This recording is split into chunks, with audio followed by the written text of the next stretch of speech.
영어는 어느 나라 말입니까? 미국 말이기도 하지만은 원래 영국 말이죠. 일어는 일본 말이고 독어는 독일 말이고. 자, 그렇다면은 아람어는 어느 나라 말일까요? 그렇죠. 당연히 아람 말입니다. 그렇다면 아람이라는 나라가 영국이나 미국처럼 그렇게 엄청나게 강력했던 나라였을까요? 그렇지는 않았다고 알려져 있죠. 하지만 아람어는 오늘날 영어가 전 세계의 공용어인 것처럼 고대 중동의 공용어로 쓰였고, 예수님 오셨을 당시도 아람어에 많은 영향을 받은 히브리어가 사용되고 있었다고 합니다. 또 성경의 일부, 그러니까 다니엘이나 에스라의 일부도 아람어로 기록되어 있다고 알려져 있죠. 이처럼 대중화된 언어는 그냥 언어만 퍼져나가는 게 아닙니다. 언어는 많은 문화, 많은 역사들을 이렇게 끌어안고 퍼져나가죠. 그러기에 고대 중동 사회에서 아람은 비록 바벨론이나 애굽 정도로 강대국은 아니었어도 이방인, 바로 이 이방인을 대표하는 상징성을 가진 나라였을 겁니다. 이런 대표적인 이방 국가 아람에 나아만이라는 장군이 있었습니다. 그 당시 아람은 이스라엘과 전쟁과 화평을 반복해가며 참 껄끄러운 관계를 이어가고 있었죠.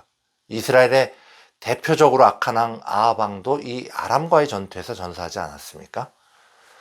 그러나 사실 아람은 이스라엘의 조상인 이삭의 아내 리브가가 속한 민족이기도 했습니다. 이삭의 아들이었던 야곱, 그러니까 이스라엘이라는 이름을 얻은 야곱의 아내들도 당연히 아람 사람이었죠. 야곱이 에서를 피해 도망가 만난 외삼촌 라반이 아람 사람이니까 야곱과 결혼한 라반의 딸들도 당연히 아람 사람 아니겠습니까? 이처럼 아람은 이스라엘과 아주 가까우면서도 그러나 아주 먼 관계 속에 살아가고 있었습니다. 이렇게 이웃 나라가 얽히고 설키면서 살아가다 보면요, 차라리 이 먼 나라보다 더 미워요. 한국 사람에게 먼 나라가 더 불편합니까? 가까운 나라가 더 불편합니까? 말 하나만 하죠. 게다가 오늘 우리가 함께 살펴볼 사람은 아람의 군대 장군이었습니다. 열왕기하 5장 1절의 말씀입니다. 아람 왕의 군대 장관 나아만은 그의 주인 앞에서 크고 존귀한 자니 이는 여호와께서 전에 그에게 아람을 구원하게 하셨음이라. 그는 큰 용사이나 나병 환자더라. 껄끄러운 이방 나라, 자국의 왕을 죽인 나라의 장수, 더러운 이방인, 게다가 가장 부정하게 여기는 나병 환자, 그 사람 나아만을 이스라엘의 영적 지도자인 엘리사가 만나는 겁니다. 그러기에 엘리사와 나아만의 만남들의 내용들은 충분히 잘못 이해할 만한 많은 여지를 가지고 있습니다.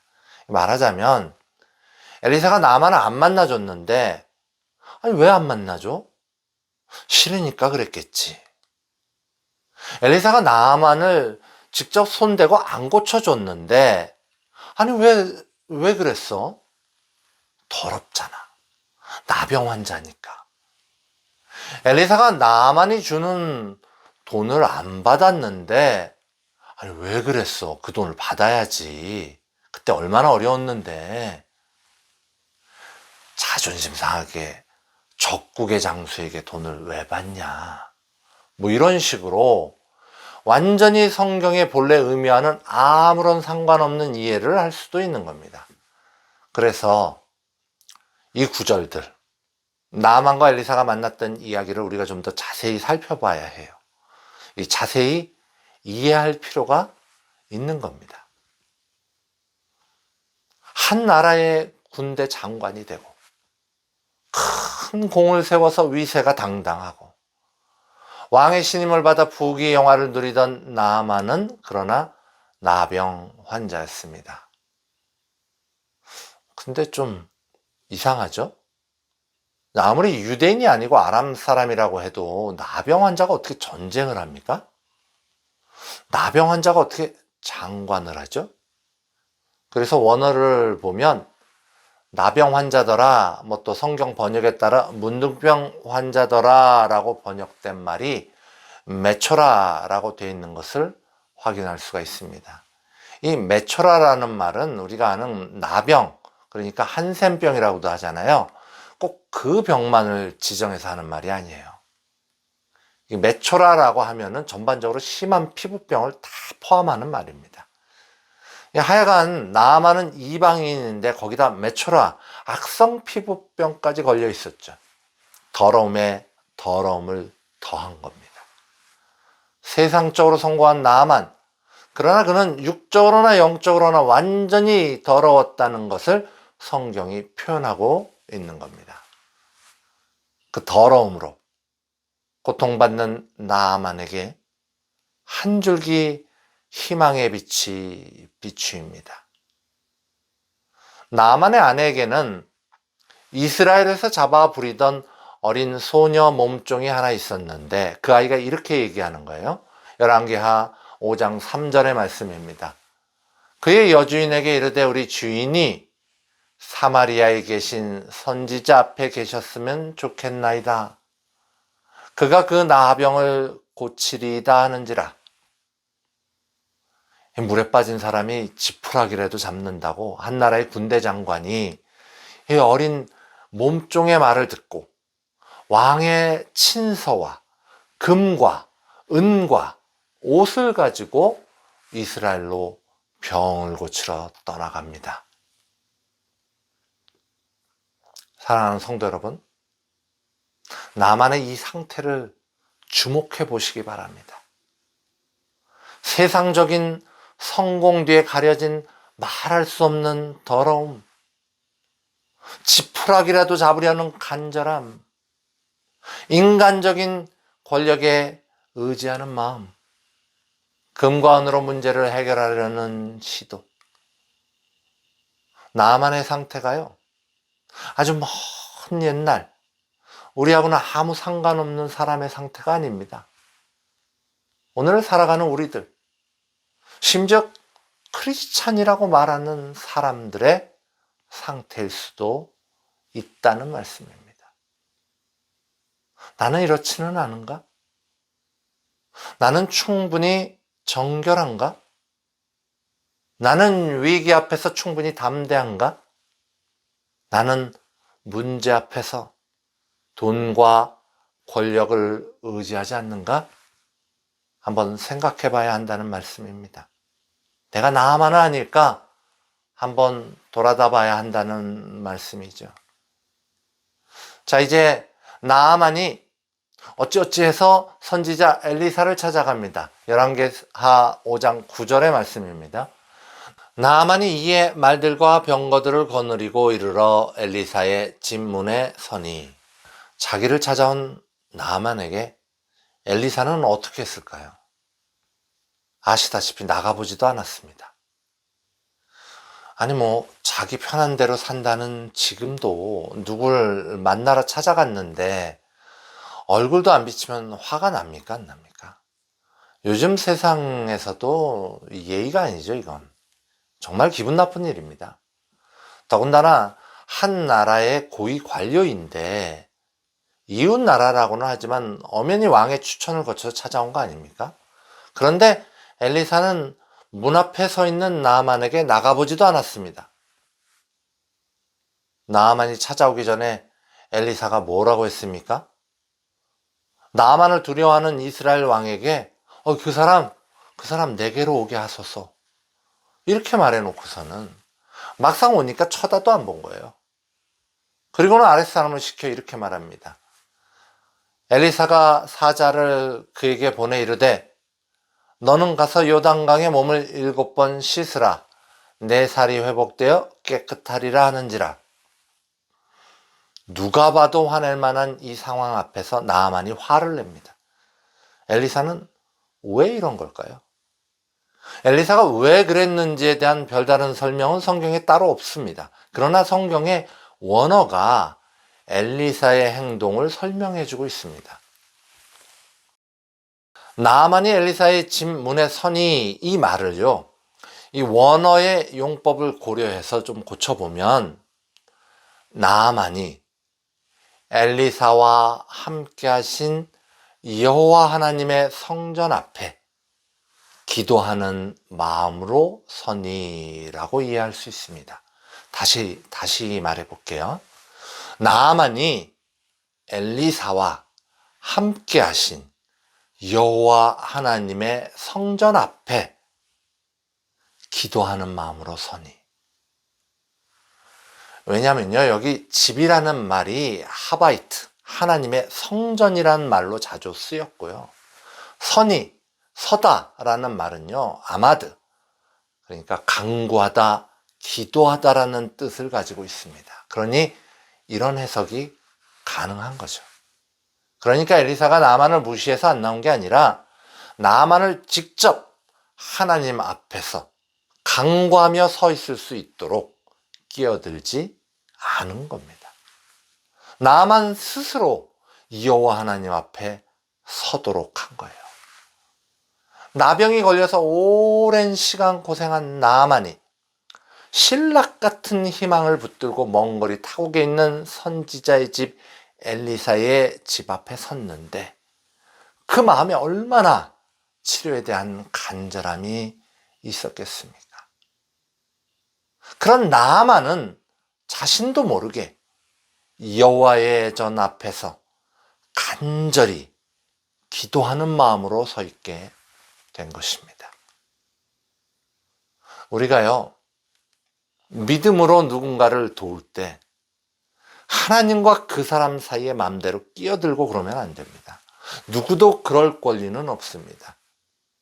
누군가가 중보자인 척 한다면, 내가 기도해주면 기적이 일어나, 뭐 이런 소리를 한다면, 누군가가 자기가 아니면 하나님을 만날 수 없다고 한다면 그게 바로 이단입니다. 하나님은 한 분이시요, 또 하나님과 사람 사이의 중보자도 한 분이시니 곧 사람이신 그리스도 예수라. 디모데전서 2장 5절의 말씀이죠. 예수께서 이르시되 내가 곧 길이요 진리요 생명이니 나로 말미암지 않고는 아버지께로 올 자가 없느니라. 요한복음 14장 6절의 말씀입니다. 더럽고 부정한 나병 환자 나아만, 육적으로나 영적으로나 더러운 나아만이 지금 하나님 앞에 선 거죠. 자, 이제 나아만을 하나님 앞에 직접 기도하는 마음으로 서게 한 엘리사는 나아만에게 요단강에 가서 씻으라고 전하죠. 나아만의 치료에 엘리사는 손끝 하나 대지 않았습니다. 엘리사의 이와 같은 행동에 나아만이 분노하며 펄쩍펄쩍 뜁니다. 아니, 나와봐야 할 거 아니야. 나와봐야지. 응? 아니, 나와서 나를 보고 만지고 해서 치료해줘야 될 거 아니야. 아니, 뭐 우리 땅에는 강이 없어. 물이 없어. 내가 무슨 요단강에 목욕이나 하려고 여기 온 줄 알아. 엘리사의 너무나도 간단한 처방에 나아만이 분노합니다. 나아만의 불만들은 우리가 봐도 참 타당해 보이지 않습니까? 어떤 사람이 몸이 많이 아파서 의사를 찾아갔는데 그 의사가 물 많이 드세요. 물 많이 드세요. 이래버리면은, 아니 선생님 그게 아니고요. 이게 오른쪽 팔도 아프고요. 이게 왼쪽 발도 아프고요. 눈도 아프고 이래요. 뭐 이러는데 계속해서 의사 선생님이 그러니까 물 많이 드세요. 이러면 얼마나 황당합니까? 얼마나 화가 납니까? 아니 그렇게 간다 하면 내가 병원에 왜 와? 이런 생각이 들지 않겠습니까? 그런데 그 간단한 처방이 맞는 처방일 수가 있습니다. 세상에는 복음이 전해졌습니다. 복음의 내용은 예수를 믿기만 하면 천국에 간다는 것입니다. 아무런 조건 없이 예수를 믿으면 예수를 믿기만 하면 천국에 간다는 복음은 너무 간단하고 너무 쉬워서 도무지 받아들이기가 쉽지가 않습니다. 그래서 예수님 오신 그때부터 지금까지 복잡하고 심오하고 도달하기 어려운 것만 좋은 것으로 여기는 사람들로부터 복음은 계속해서 의심받고 있는 것입니다. 그렇게 간다할 리가 없어 이러고 맞서는 거죠. 나아만도 그랬어요. 뭐라고? 씻으라고? 나아만은 분노하며 떠나가려 했습니다. 그런 나아만을 그의 종들이 만류하죠. 열왕기하 5장 13절의 말씀입니다. 그의 종들이 나와서 말하여 이르되 내 아버지여 선지자가 당신에게 큰 일을 행하라 말하였다면 행하지 아니하였으리까? 하물며 당신에게 이르기를 씻어 깨끗하게 하랴 함이리까? 나만이 이 말을 듣고 마음을 돌렸어요. 요단강, 여호와 하나님의 능력이 임재한 요단강에 완전함을 상징하는 수 7번 몸을 담가 씻습니다. 완벽한 순종을 한 것입니다. 나아만의 살이 어린아이의 살같이 회복되어 깨끗하게 되었어요. 더럽고 더러운 이방인 나아만이 간구하는 마음으로 하나님 앞에 직접 서고 하나님의 생명이 흐르는 요단강에 순종하며 몸을 씻으니까 이스라엘 내에 있던 수많은 나병 환자들도 받지 못한 치유의 기적을 누리는 기쁨을 누리게 되었습니다. 치유받은 나아만이 욕하며 떠나갔던 하나님의 사람 엘리사에게로 돌아옵니다. 그리고는 이렇게 고백하죠. 나아만이 모든 군대와 함께 하나님의 사람에게로 돌아와서 그의 앞에 서서 이르되 내가 이제 이스라엘 외에는 온 천하에 신이 없는 줄을 아나이다. 청하건대 당신의 종에게서 예물을 받으소서 하니. 이 구절에서 돌아오다는 단어로 쓰인 슈브는 회개를 뜻하는 단어예요. 그러니까 나아만이 회개하며 엘리사를 다시 찾아왔다는 거죠. 회개한 그가 하나님만이 유일하신 신이라는 것을 선포했다는 겁니다. 또한 회개한 나아만은 엘리사에게 예물을 바칩니다. 원래 처음부터 주려고 가져온 예물이었어요. 하나님의 선지자에게 이제 기쁨으로 바치겠다는데 안 받을 이유도 없지 않습니까? 그러나 엘리사는 한 푼도 받지 않습니다. 더러운 이방인, 나병 걸린 이방인, 어쩌면 미울지도 모르는 적국의 장수, 바로 그 나아만을 하나님 앞에 세우고 하나님께 치유받도록 안내하고 도왔지만 엘리사는 아무것도 요구하지 않았어요.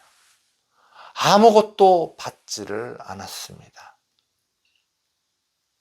2000년 전 예수님은 당신의 제자들을 세상으로 보내시면서 이렇게 말씀하셨습니다.